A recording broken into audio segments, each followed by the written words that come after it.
Good evening, everybody. Welcome to another episode of the Pits of Motor Chaos. This is your host, Dave. I got in line special guest, the American Outlaw Nitro funny car driver, Allan Middendorf. How you doing, Allan? Oh, pretty good. How you guys doing? I'm good. So, how was your holidays? You had good holidays? Yeah, we had good holidays. Santa didn't bring me any race car parts, so that was the bad part of the deal. But everything was good, and did a little motocross racing up in Nebraska New Year's Eve. So that didn't go so good. Ended up with a broken bone, but we're healing up and getting ready for the drag racing season. So I know you banged up that funny car a little bit at Funny Car Chaos. Did you get that thing back together now? Yeah, we had a good old weekend up there, and just broke a valve spring and backfired a supercharger on the burnout, and did a little damage to one head and one of the pistons, but other than that, and put about a 18-inch crack in the body on both sides of the blower. So we got everything buttoned up, and we're ready to rock and roll. And thank goodness the damage wasn't worse. So the pocketbook's feeling okay so far. Yeah, I know everyone's looking forward to seeing that car back out there with those big header flames. Yeah, we were really pumped up and had it tuned up for the final round. We were expecting to get after it really hard, but we really don't have many parts failures. We do really good on the maintenance, and it was just one of them fluke deals. It broke, and you can't worry about it. Just kind of move on. But I kind of bummed for the crew because we were hauling ass all weekend. So we'll get back to the program. We've added a lot of extra stuff for this year, so put it behind us and get ready to go down and kick some ass here in Texas. So how many Funny Car Chaos events are you looking to run this year? Right now we're going to do Ennis, and we are going to do San Antonio for sure. We may drop another one or two Funny Car Chaoses in there. I don't know for sure, just because I have other match races I'm committed to. But yeah, I would love to hit, another one or two if the schedule allows me. It's a hell of a series. We enjoy it, and the Funny Car just keeps getting quicker and quicker. Yeah, you had a good shot at making number one last year. What's that? I said you had a good shot at being the number one last year. Yeah, I mean everything goes really good, when we go to a race. I think if we really ran all the races, we could really contend, for the championship. Just my time and the crew's time able to get away, and then with the commitments to the altar, that's hard for me to pull off running the whole Chaos Series. I mean, I'd love to.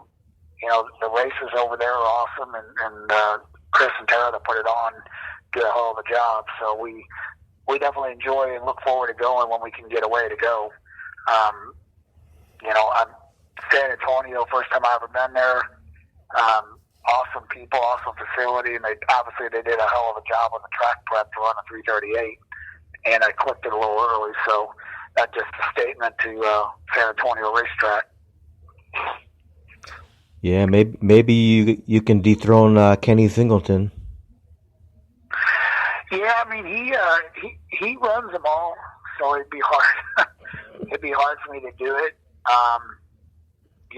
I'd have to run all the races, or at least most of them, to be able to try to dethrone them. We gave it a hell of a shot back in 2019. When I crashed the car in Denton, we had a really legitimately shot. I just had to make it to the final round, but things didn't play out in my favor that weekend either.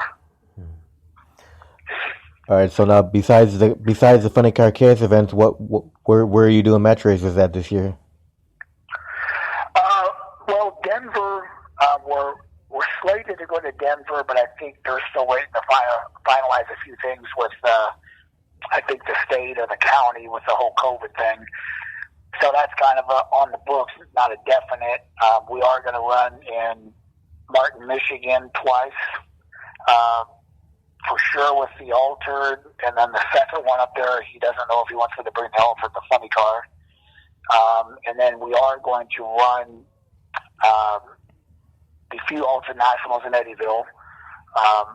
We won back in 19. Last year, I wasn't able to get away. So right now, I think we have 3 or 4 races with the Altered, and we got 2 races with the Funny Car. And then we're talking to some other tracks about some other match races. But right now, that's kind of what we have on the book. So I think total is 4 few Altered races and 2 Funny Car races on the books right now. So how many events did you run last year? Last year we just did 2.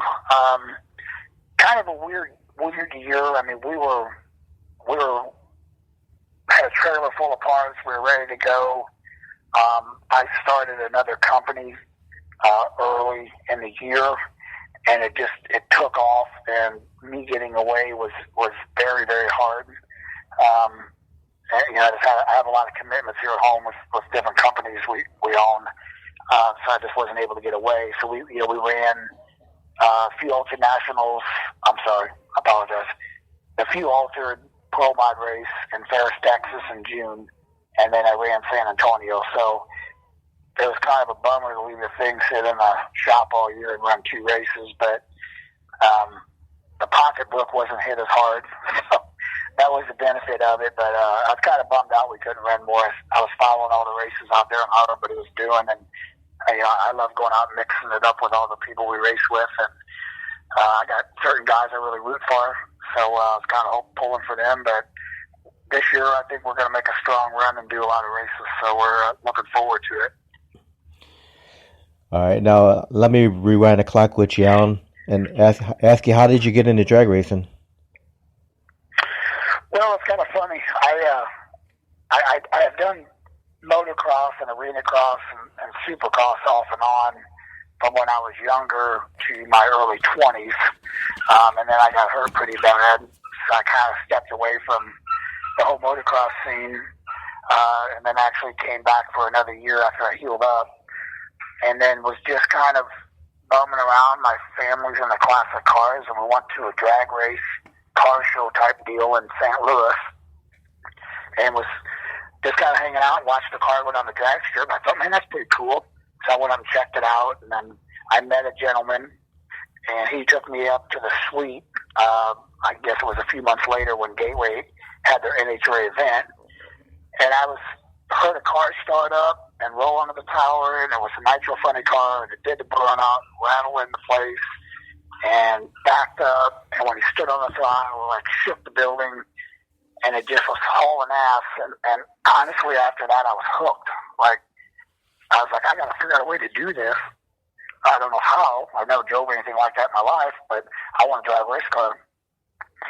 So I went and started going to NHRA races, and I would walk up and down the pits of the sportsman's categories and ask if I could wash parts. So it kind of started there, and then I licensed in a alcohol funny car, and then did some match racing, and then drove a top alcohol dragster. Did a few races with that, and then just jumped straight into a Nitro funny car. Got my license down at Paul Smith's drag racing school, and way back then I did one IHRA race, and that's kind of what set the tone to where I'm at today. It was kind of like a little accelerated blurb, and then it stopped for several years, and then I got back into it, recently. So I thank God that I went to Gateway for a car show, because this is the best thing I've ever done. So how did you come up with the name American Outlaw? Well, that's funny. So I drove around literally while we were building this Altered, and I wanted to put a name on the side of it, like something really cool that patriotic people, like true Americans, people are kind of outlaws. So I wanted to, come up with a good name. So wrote down several things. Could not come up with a name. I was emailing people, and they told me, "Oh, this name's stupid. This name's dumb. You think of something." So when I was first starting the trucking business, the other truckers out there had a nickname for me called Outlaw. because I'd always run way overweight and fly down the highway. And I was driving down the road one day and seen the American flag, and I was like, you know what? American Outlaw. So I send it out to people in a mass text, and everybody's like, hell yeah, like that's awesome. So that's kind of how it landed. I was just driving on the highway and see the flag and remember the Outlaw deal when I was in trucking, and it worked. And honestly, I never would have thought in a million years that it would have, gained a lot of fans and different people and sponsors interested in helping me from that name. It just kind of took off and ran with it. Yeah, I love the name. Oh, it's just so cool. The Few Altered has that car is a hand gold leaf lettering. If you get close to it, it's true hand gold leaf. There's no vinyl on that car. And Jim Hooker out of Festus, Missouri, where I live, or 20 minutes from me, he did all the paint on it, and the guy's like super talented. If you get close to the car, he did just a badass job. He actually airbrushed a wanted poster with my face on it on the nose of the car. If anybody ever gets close to it, it's all airbrushed. It's just phenomenal job. And it kind of took off, and a gentleman, John, him and his family owns Vinyl Images. He's the one that came up with the whole American Outlaw Cowboy 6-shooter American flag on the funny car.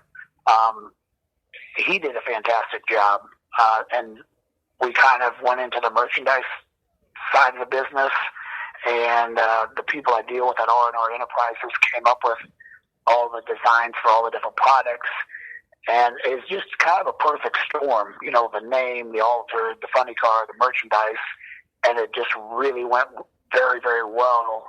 A hit with track owners and fans, and all these people that were a part of it made the American Outlaw what it is today. And without the fans, the car wouldn't be shit, because it drives fans to the stands to want to see the car. So it just, you can show up with a track with a car, but if the fans don't like it and the promoters don't like it, you really don't have anything. So we're just very blessed and thankful that everything kind of worked out to where it is today.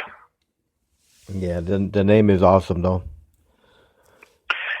Oh, it is, man. It's funny that I drive down the highway in the semi, and people honk and wave, and I even got moms in minivans waving to me.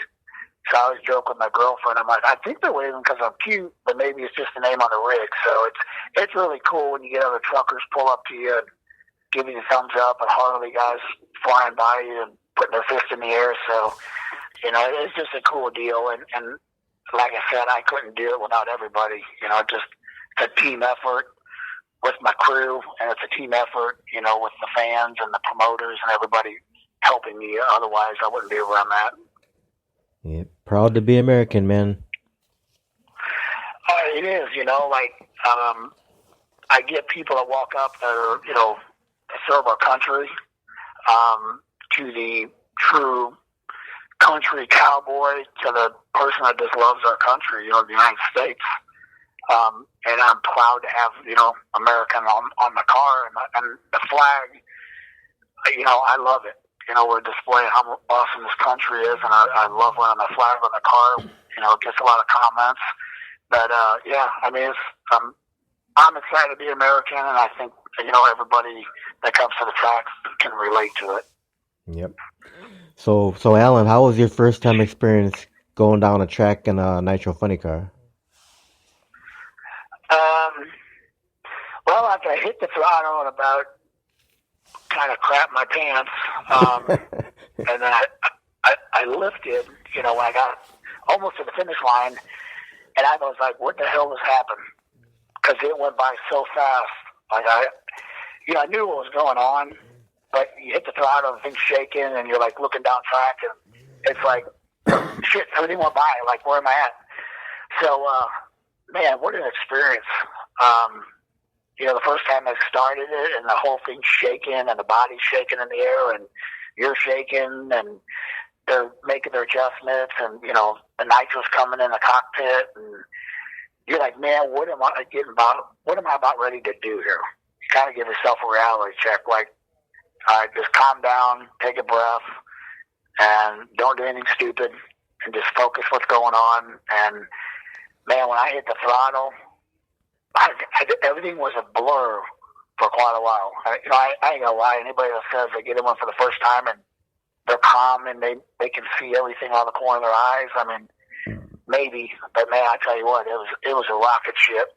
Then I hit the parachutes. It felt like it threw me through the windshield, and I was excited. When it finally was over and got out of the car, I was pumped up. I'm like, hey, let's go do this again. But man, what an experience. I don't think there's anything else in the world you can do it unless you're a fighter pilot. There's no experience. So now, the first time you drove a funny car, you didn't have the big header flames like you do now, did you? Well, when I drove the alcohol funny car, obviously there wasn't. But then when I drove a fuel funny car, getting my license, yeah, it had the big header flames. That's just, man, when I seen that drag race in St. Louis for the first time, and during the night when they ran, I was like just in awe. I was like, what the hell is going on here? Like, this is cool. You could roast some hot dogs going down the track and you can stick them out the window, but yeah, I mean, the header flames are badass, you know what I mean? I just love it. I love watching header flames in the car or outside the car. I mean, I really can't see them outside the car. It just kind of gives you a glow. But yeah, I mean, what awesome. I wish everybody could experience it. People would know about drag racing more and come watch it because it's just a hell of a show. Yeah, seeing you go head to head with the War Wagon, that's two big header flames right there. Yeah, it is. And those are a great group of guys. We've never actually, we raced against each other in the final round in Denton, Funny Car Chaos a couple years ago. But yeah, those are great guys. They put out some big header flames, and there's a few other guys I know of that do some big header flames. I think the fans just love header flames. I mean, how awesome, is it to be in the stands and watch, I think our header flames are like 10 foot tall. I don't know what Jake does to the car, but the things keep getting bigger and bigger. So I don't know if he's spending more of my money to make them taller or what the deal is, but, it's awesome. I'm excited to get racing here. I'm getting anxious counting the days down. Yeah, the fans love header flames. They love long, smoky burnouts. Yeah, I keep doing longer and longer ones. I kind of was in the beginning when I first started this. I kind of was conserving fuel and didn't want to mess the tune-up up, but I back up quite fast, so I kind of just keep burning out.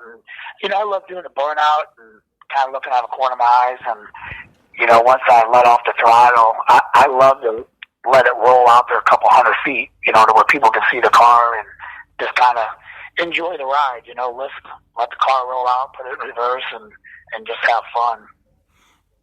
Now, the funny car body, what kind of body is it? So we run a Dodge Charger body. We bought them from Schumacher's in Indiana. So we have the one on the car, and then we just literally 3 weeks ago I bought 2 backup bodies from Schumacher's. They were used bodies that they only used them for a year or two, and I had a chance to buy them. And there's really not a lot of bodies on the market, like something that new.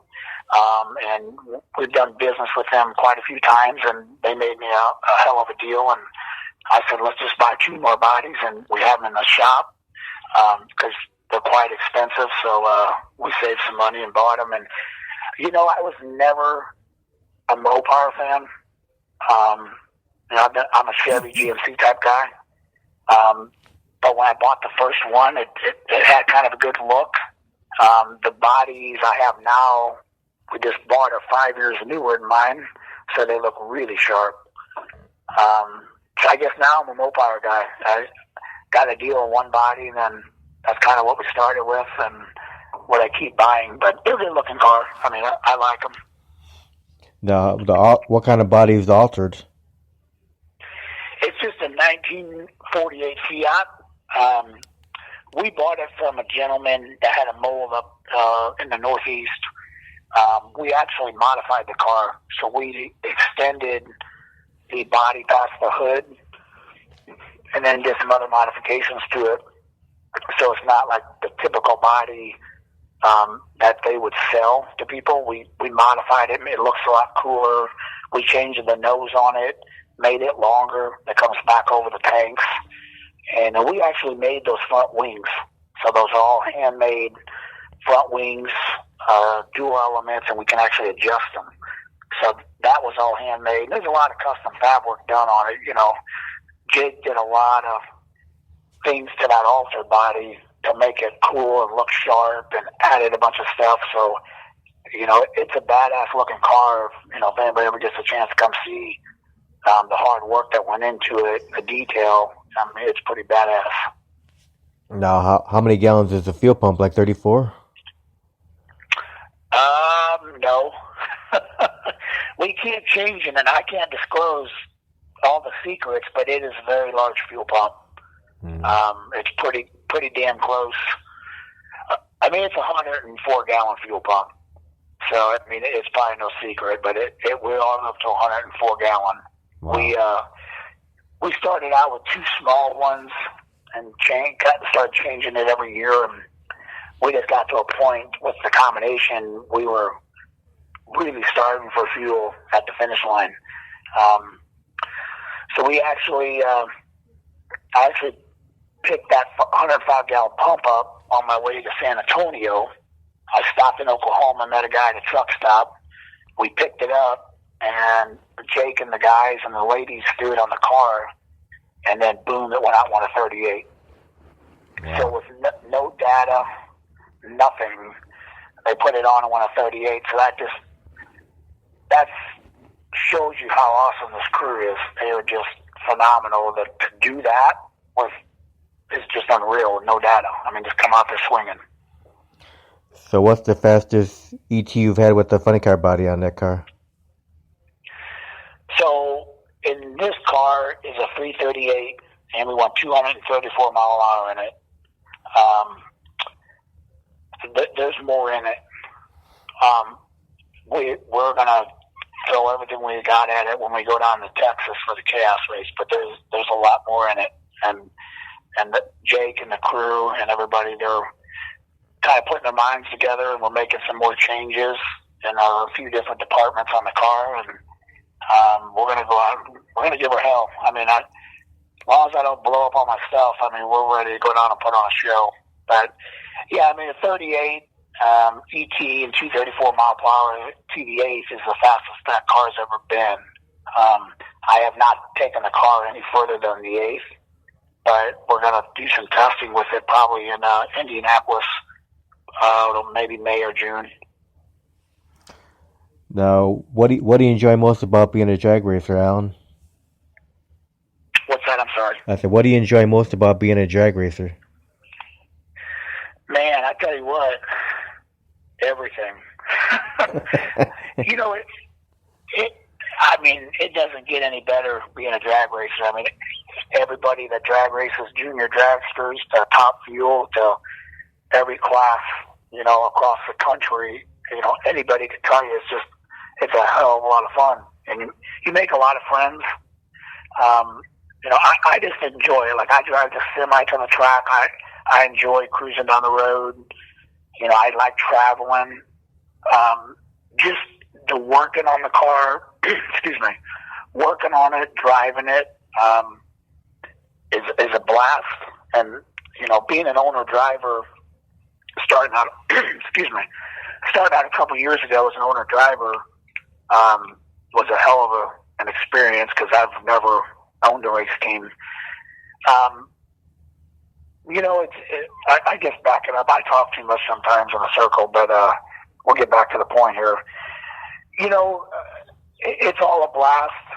At the end of the day, you know, the fans in the stands, and then all the people that come over to the pit area, and I get to meet from little kids, babies, you know, grown adults, all walks of life. I mean, it's enjoyable to go out there and run 300 I'm sorry, 234 mile an hour and haul ass and do that. But it's a blast interacting with the fans and the other drivers and the promoters and track owners.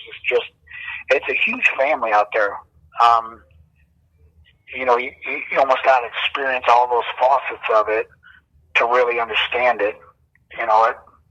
At the end of the day, I mean, absolutely, I love driving. But there's so many aspects of just fantastic, and that's why winters are tough. I mean, you don't get to see any of your friends. You don't get to see the owners and the promoters and the fans, and it's like you're just here bored out of your mind and just counting the days. So it's just, I'm blessed to be able to do it, and be an owner driver.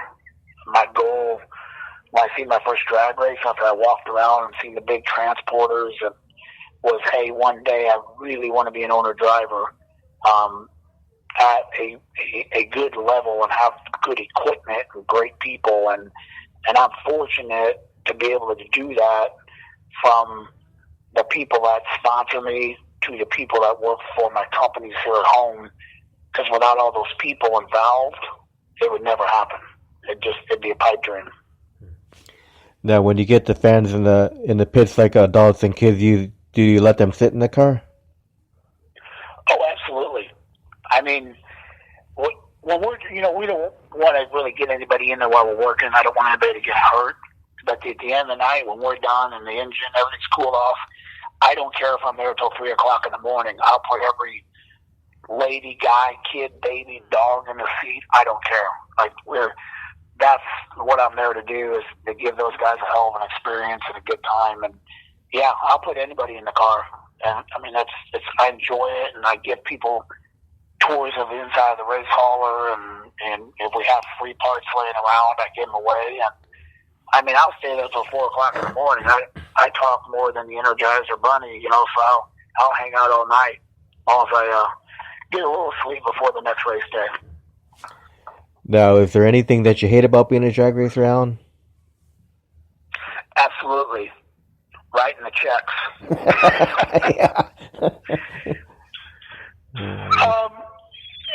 Not really. The money comes with it.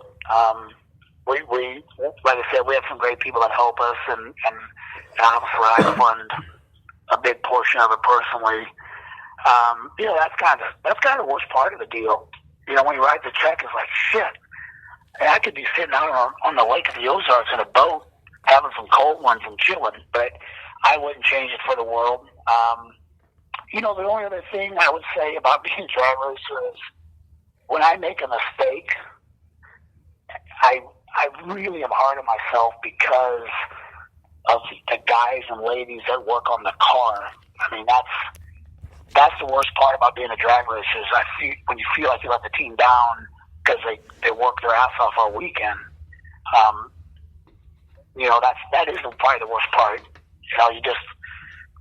You pull the chutes and you're like, shit, I did this wrong, I did that wrong, but I'm very fortunate that my crew's behind me 100%, and they're like, hey, shit happens, shake it off, let's rock and roll. So, but yeah, the worst part is writing the check. I mean, if you know anybody wants to help write me some checks, let me know. I mean, it won't make it so bad. Yeah.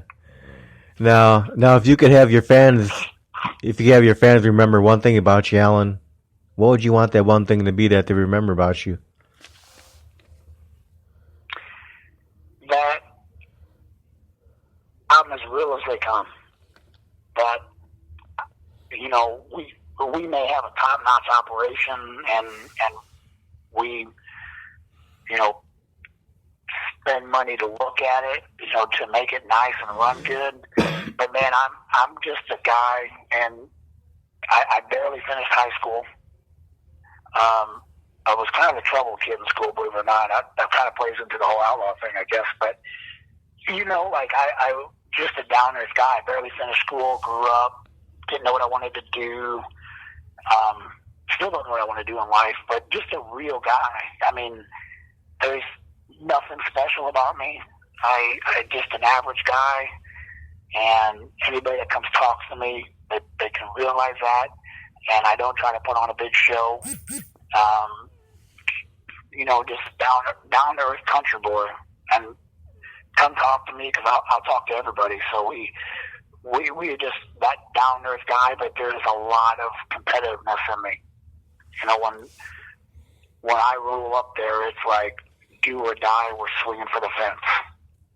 So those are probably a couple things that I really think I would want people to know, that I'm approachable and you can come ask me anything you want. Now, do you think you could get any better as a driver? And if so, how do you achieve that to get better? Yeah. Hey, you know what? It's no lie. I make mistakes and I'm learning. When I started my team, I was out of a car for I didn't drive anything for 7 years. There's a lot of things I need to work on. My reaction times are one of them. I got people helping me with that. I pulled a tree that I have here at the house, so I started practicing on. And it's just making all the right decisions when everything's happening. Keeping the car in the groove and reaction times. So I got a lot of things I want to work on. I don't think you ever quit working hard as a driver. I think you want the best out of yourself every time you put that helmet on, and you expect the best. And when you make a mistake, you just got to learn from it.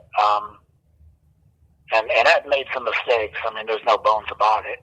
But I just keep chipping away at them, and that's the biggest thing I think with me after thinking about over the winter, my previous driving is, hey, I gotta get better on the lights, because when I am not so good on the lights, the tune-up bails me out.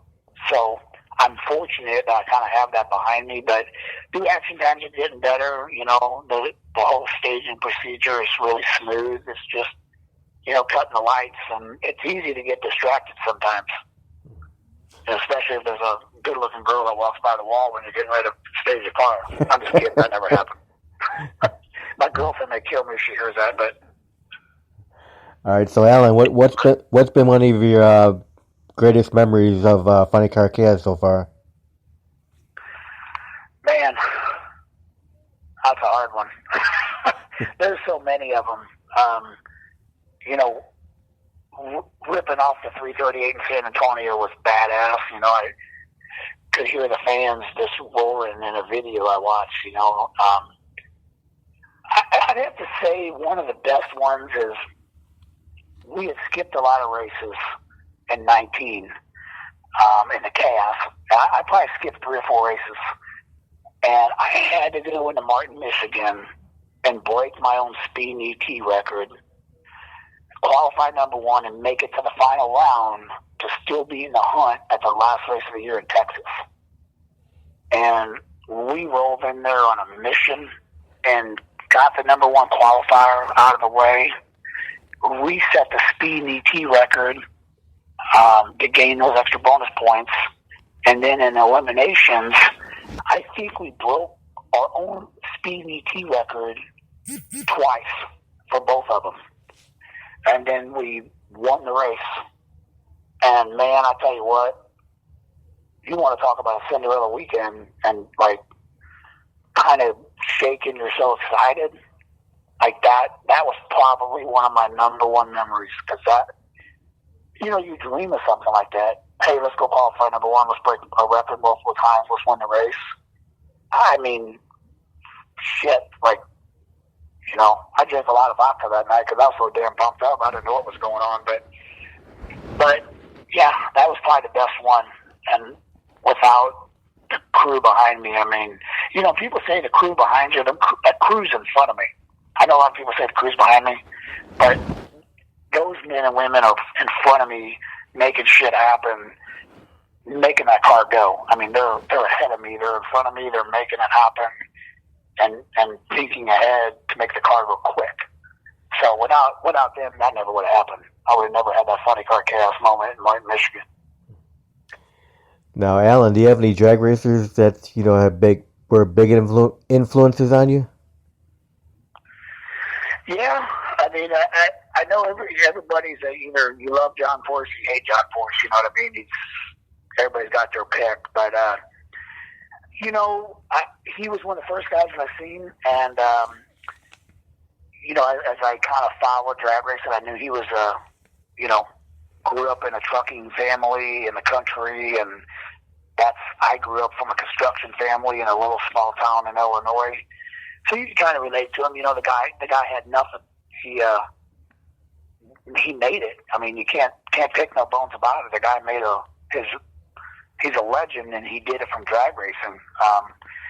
You know, and I'm not saying I'm anything like him, but you know, I aspired to beat him because I, you know, grew up in the middle of nowhere in the country, and was kind of like a troublemaker in school and didn't know what I wanted to do. And I'm like, you know, you just look up to a guy like that, you know, like, you know, hell, he worked hard.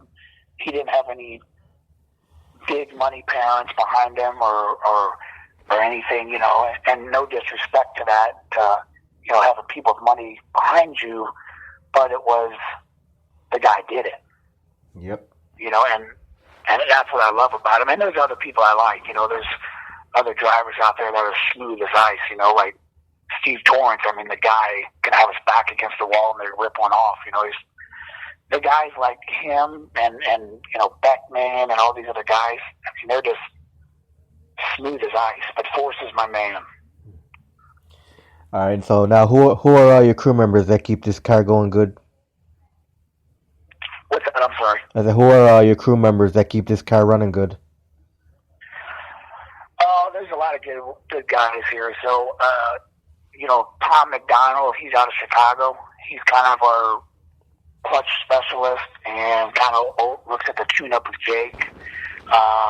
Jim Carey out of Lake Havasu. That guy's an entertainer in himself. So if the fans or anybody gets to ever come meet and talk to him, he's a hoot. And, you know, Jim does everything. He can do the bottom end. He can do heads, racks. I mean, he's one of those guys that wherever we need him, like, man, he's there and he can come through for us. My girlfriend, Donnie, she does a little bit of everything. You know, she's a team manager, lines everything up for everybody to, you know, get to the track, and she builds rods and pistons and cooks the food and tells me not to screw up. And when I screw up, she's the first one to chew my ass out, and she does a really good job of it. You know, Katie, Jake's girlfriend, she is another huge asset. She can do anything on the motor. I mean, she's a very, very talented lady. Everybody knows her as Apple Girl with all her cool-ass jewelry. You know, and then Jake, man, I tell you what, Scott Palmer actually put me and him in touch with each other. I had bought this car and didn't know what I was going to do with it, and I had no damn clue how to do anything with it. So he's been with me since day one. I mean, he tunes it. He oversees the whole operation. I mean, the operation's based in Brownsburg, Indiana, about 2 miles from his house, and it's been there since day one. You know, so he plays the role of like managing the race operation out there, tuning the car, ordering all the parts. You know, we communicate on a daily basis what we need, what our plans are, and he became a guy I look up to because he's just such a smart individual, and we've grown together, driving and tuning. I mean, he took a shot on me as a no-name driver, and I took a chance on him, and it's paid dividends. And he's like family to me. You know, if I ever said screw this drag racing deal, I'd still be best friends with him. You know, he's a hell of an individual. Now, who are your sponsors?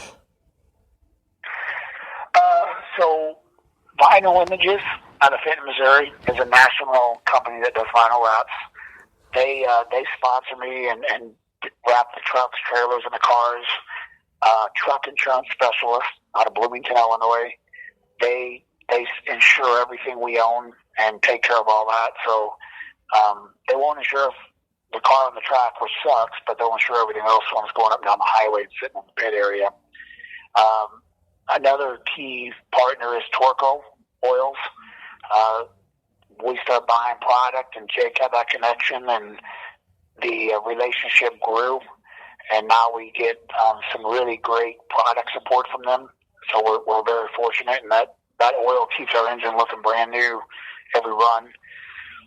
And then obviously my companies contribute money to keep the thing going. So a lot of great people, a lot of great individuals. I'm always beating the bushes looking for more. You know, if anybody wants to sponsor me with candy, donuts, fuel, I don't care. I'll take anything.